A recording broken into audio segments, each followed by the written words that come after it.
Padahal Allah sudah membantah. Wa ma qataluhu, mereka tidak membunuh Isa. Wa ma salabuhu, mereka tidak pernah menyalib Isa. Lalu siapa yang disalib itu? Walakin syubbiha lahum, ada orang yang diserupakan namanya, dia adalah Yudas Iskariot. Tahun ini menjadi sangat istimewa secara khusus bagi umat Kristiani dengan telah terbitnya keputusan Presiden Republik Indonesia nomor 8 tahun 2024. Maka umat Kristiani untuk pertama kalinya merayakan hari rayanya dengan nomenklatur yang baru, yaitu wafat Yesus Kristus, kebangkitan Yesus Kristus atau Paskah, sampai kenaikan Yesus Kristus. Ustadz Abdul Somad adalah seorang ustadz yang legendaris. Orang ini terkenal karena ia pernah mengata-ngatai simbol iman kekristenan yang mengatakan di salib itu ada jin kafir, dan jin kafir itu memanggil haleluya. Nah, pada kali ini teman-teman, ia mengutak-atik Alkitab dengan mengatakan Isa tidak disalib. Yang disalib itu adalah orang yang diserupakan, yaitu Yudas Iskariot. Nah, teman-teman, saya tahu buku apa yang dibaca oleh Ustadz ini. Ya, dia membaca buku-buku yang murahan lalu dijadikan sebagai dalil untuk menguatkan argumentasinya. Sementara artikel dan buku-buku yang dia rujuk itu sudah ditolak dan dikutuk oleh kekristenan. Nah, tapi balagu mereka memakai data-data itu seolah-olah orang Kristen menggunakan data itu, padahal sudah dikutuk, tidak dipakai lagi. Nah, itulah akibatnya kalau hanya membaca buku-buku semacam itu, yang akhirnya mereka mencocok logi antara Isa dengan Yesus. Ya, mereka menyamakan Isa itu sama dengan Yesus, seperti Ustaz Kainama, Tom Ditan, dan banyak ustaz-ustaz yang melakukan cocok logi antara Isa dengan Yesus. Padahal kedua pribadi ini adalah tidak sama. Dengan kata lain, pribadi yang berbeda. Nah, pertanyaan saya, apakah Isa dan Yesus pribadi yang sama? Itulah sebabnya Menteri Agama menegaskan sekaligus membungkam mulut-mulut ustadz seperti Kainama dan Ustadz Abdul Somad bahwa Yesus itu bukan Isa. Isa bukan Yesus. Menteri Agama menegaskan bahwa Yesus Kristus yang disembah oleh orang Kristen itu lahir, mati, dan bangkit. Itulah yang benar. Jadi kalau Ustadz Abdul Somad mengatakan bahwa Isa tidak mati disalib, ya itulah iman Anda. Kami tidak mengimani Isa yang Anda maksud itu. Yang kami imani adalah Yesus Kristus yang dicatat di dalam Alkitab kami. Oleh karenanya, saya mengajak kita untuk melihat videonya dan berharap teman-teman menyaksikan video ini sampai selesai. Kiranya saudara dan saya tidak gagal paham. Ini dia videonya yang berikut ini. Padahal Allah sudah membantah. Wa ma qataluhu, mereka tidak membunuh Isa. Wa ma salabuhu, mereka tidak pernah menyalib Isa. Lalu siapa yang disalib itu? Walakin syubbiha lahum, ada orang yang diserupakan namanya, dia adalah Yudas Iskariot yang disogok pakai uang emas untuk menunjukkan tempat persembunyian Isa. Maka jangan mau disogok, karena nanti matinya di palang salib. Jazakallah Ustaz wa iyyakum. Nomor 4, kalau kita diucapkan Allah, orang jazakallah, semoga Allah memberikan balasan kebaikan untukmu. Balasannya wa iyyakum. Wa iyyakum itu apa artinya? YouTube. Jazakallah Pak Ustaz, YouTube. YouTube itu apa? Foto. Sami mawon. Samo-samo. Shalom, salam sejahtera bagi kita semua. Yang saya hormati umat Kristiani sebangsa dan setanah air, saya mengucapkan selamat memasuki Trihari Suci Paskah bagi seluruh umat Kristiani. Tahun ini menjadi sangat istimewa, secara khusus bagi umat Kristiani, dengan telah terbitnya keputusan Presiden Republik Indonesia nomor 8 tahun 2024, maka umat Kristiani untuk pertama kalinya merayakan hari rayanya dengan nomenklatur yang baru, yaitu wafat Yesus Kristus, kebangkitan Yesus Kristus atau Paskah, sampai kenaikan Yesus Kristus.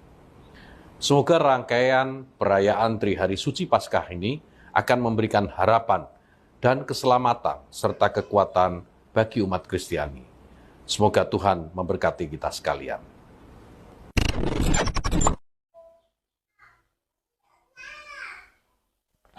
Dari video ini kita bisa mendapatkan dua hal penting. Yang pertama, pemerintah Indonesia mengakui bahwa Isa Al-Masih itu berbeda dengan Yesus Kristus. Oleh karena itu, pemerintah dalam hal ini melalui Kementerian Agama menerbitkan nomenklatur perubahan nama dari Isa Al-Masih menjadi Yesus Kristus. Karena memang berbeda ya. Isa Al-Masih yang dipercayai oleh umat Islam sebagai nabi itu berbeda dengan Yesus Kristus yang adalah Tuhan dan Juru Selamat dunia yang dipercayai oleh orang Kristen. Yang kedua, pemerintah mengakui bahwa Yesus Kristus itu mati. Jadi ya, mati, disalib, dan bangkit di hari yang ketiga. Oleh karena itu, Menteri Agama tadi menyampaikan selamat merayakan Jumat Agung dan juga Paskah. Itu artinya bahwa mereka juga mengakui bahwa Yesus Kristus mati dan bangkit sebagaimana yang diimani oleh orang Kristen. Jadi kayak nama senggol dong. Kayak nama ini kasihan ya, gigit jari. Dia mati-matian berusaha mencari bukti-bukti dari internet, Google, entah sumber apapun itu ya, untuk menunjukkan bahwa Isa adalah Yesus, kata kali nama ya, dan juga bahwa Isa ini tidak mati tapi diserupakan katanya. Orang kalau kebanyakan mimpi ya kayak gini nih ya, kok ya masih terus saja dia ini mencampuri urusan Kristen, padahal dia sudah bukan Kristen kan. Nah, Yesus mati itu tidak hanya tercatat di dalam Alkitab, melainkan fakta sejarah. Mari kita melihat faktanya ya.